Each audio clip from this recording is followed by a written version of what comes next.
Merci. La parole est à Monsieur Georges Fenech. Monsieur le Président, mes chers collègues, ma question s'adresse à Madame la ministre de la Justice, garde des Sceaux. Je regrette son absence sur le banc du gouvernement.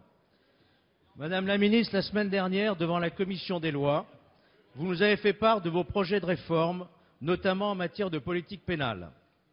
En un mot, il se résume à abroger tout ce qui a été fait par la précédente majorité et qui avait pourtant fait ses preuves, puisque le taux de délinquance avait enregistré une baisse significative.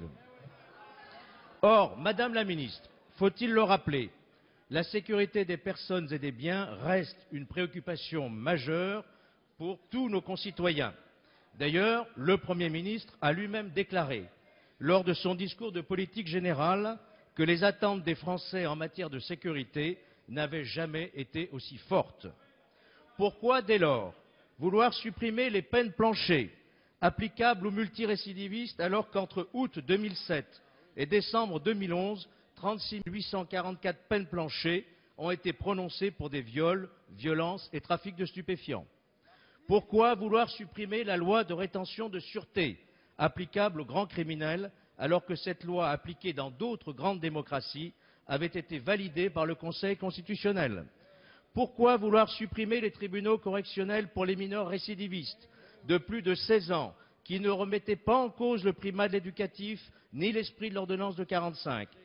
Pourquoi, enfin, abandonner la construction de 20 000 places de prison supplémentaires alors que la population pénale s'élève aujourd'hui à 69 000 détenus pour seulement 57 000 places?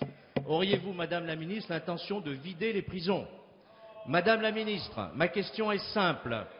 Doit-on considérer que votre politique pénale se réduit à un détricotage marqué par le sceau de l'idéologie et de l'angélisme qui donnera un très mauvais signal à la délinquance? La parole est à Monsieur Vidalis, ministre délégué chargé des relations avec le Parlement. Merci, Monsieur le Président. Monsieur le député, je voudrais tout d'abord vous demander d'excuser la garde des Sceaux qui se trouve à l'heure actuelle au Sénat pour défendre le texte que nous avons dû déposer sur le harcèlement sexuel à la suite de la décision du Conseil constitutionnel.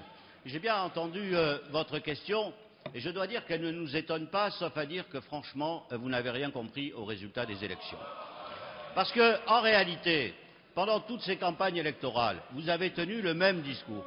Un discours sur la sécurité qui appartient à votre idéologie, mais qui n'appartient pas au vécu des Français. Parce que le vécu des Français, c'est que vous avez fait beaucoup de lois, encore des lois, toujours des lois. À chaque événement, ici, il y avait une loi, parfois en quelques heures, en quelques jours, parce que vous traitiez finalement l'opinion publique plutôt que la délinquance. En réalité, quand on regarde ce qui s'est passé et vos chiffres, votre bilan, sur les agressions aux personnes, vous avez un résultat qui n'est pas du tout satisfaisant. Ils ont augmenté pendant les 5 dernières années. Et puis, il y a eu des formes de délinquance que vous avez largement oubliées, notamment la délinquance financière, la délinquance à col blanc. Vous avez démonté les outils de l'administration, notamment sur la concurrence et la consommation, abaissé tant que vous avez pu la répression. Bref, sur cette question-là, vous faites et vous continuez à faire comme s'il ne s'était rien passé de l'idéologie. Nous allons essayer de répondre à l'attente et à l'exigence des Français